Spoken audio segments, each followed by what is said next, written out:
ॐ श्री परमात्मने नमः। अथ नवमोऽध्यायः। राजविद्या राजगुह्ययोगः। श्रीभगवानुवाच इदं तु ते गुह्यतमं प्रवक्ष्याम्यनसूयवे। ज्ञानं विज्ञानसहितं यज्ञात्वा मोक्ष्यसे शुभात्। राजविद्या राजगुह्यं पवित्रमिदमुत्तमम्। प्रत्यक्षावगमं धर्म्यं सुसुखं कर्तुमव्ययम्। अश्रद्धदाना पुरुषाः धर्मस्यास्य परन्तप। अप्राप्य मां निवर्तन्ते मृत्युसंसारवर्त्मनि। मया ततमिदं सर्वं जगदव्यक्तमूर्तिना। मत्स्थानि सर्वभूतानि न चाहं तेष्वस्थितः। न च मत्स्थानि भूतानि पश्य मे योगमैश्वरम्। भूतभृन्न च भूतस्थः ममात्मभूतभावनः। यथाकाशास्थितो नित्यं वायुः सर्वत्र गो महान्। तथा सर्वाणि भूतानि मत्स्थानीत्युपधारय। सर्वभूतानि कौन्तेय प्रकृतिं यान्ति मामिकाम्। कल्पक्षये पुनस्तानि कल्पादौ विसृजाम्यहम्। प्रकृतिं स्वामवष्टभ्य विसृजामि पुनः पुनः। भूतग्राममिमं कृत्स्नम् अवशं प्रकृतेर्वशात्। न च मां तानि कर्माणि निबध्नन्ति धनञ्जय। उदासीनवदासीनम् असक्तं तेषु कर्मसु। मयाध्यक्षेण प्रकृतिः सूयते सचराचरम्। हेतुनानेन कौन्तेय जगद्विपरिवर्तते। अवजानन्ति मां मूढाः मानुषीं तनुमाश्रितं। परं भावमजानन्तः मम भूतमहेश्वरम्। मोघाशामोघकर्माणां मोघज्ञानाविचेतसः। राक्षसीमासुरीं चैव प्रकृतिं मोहिनीं श्रिताः। महात्मानस्तु मां पार्थ दैवीं प्रकृतिमाश्रिताः। भजन्त्यनन्यमनसः ज्ञात्वा भूतादिमव्ययम्। सततं कीर्तयन्तो मां यतन्तश्च दृढव्रताः। नमस्यन्तश्च मां भक्त्या नित्ययुक्ता उपासते। ज्ञानयज्ञेन चाप्यन्ये यजन्तो मामुपासते। एकत्वेन पृथक्त्वेन बहुधा विश्वतोमुखम्।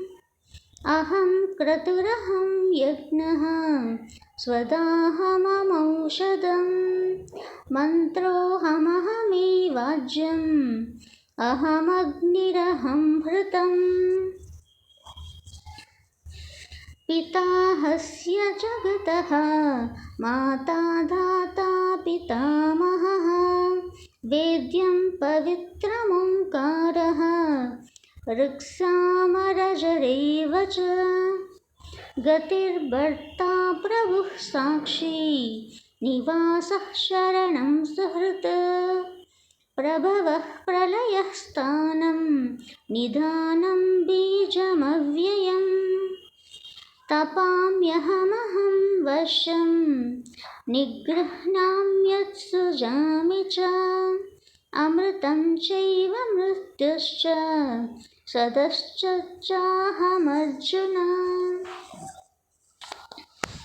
त्रैविद्या मां सोमपापूतपापाः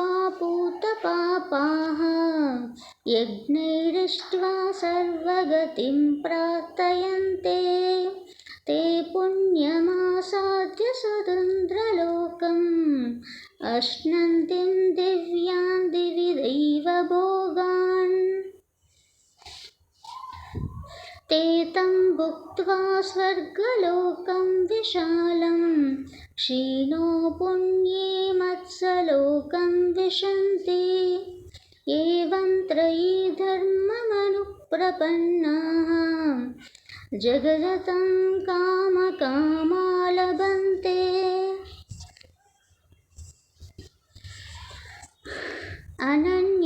अनन्याश्चिन्तयन्तो मां ये जना पर्युपासते तेषां नित्याभियुक्तानां योगक्षेमं वहाम्यहम् येऽप्यन्यदेवता भक्ताः यजन्ते श्रद्धयान्विताः तेऽपि मामेव कौन्तेय यजन्त्यविधिपूर्वकम् अहं हि सर्वयज्ञानां भोक्ता च प्रभुरेव च न तु मामभिजानन्ति तत्त्वेनातश्रवन्ति ते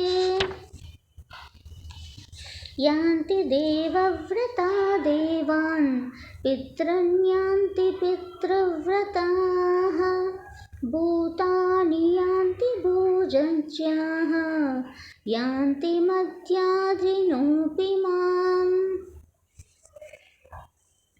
पत्रं पुष्पं फलं तोयं यो मे भक्त्या प्रयच्छति तदहं भक्त्युपहृतम् अश्नामि प्रयतात्मनः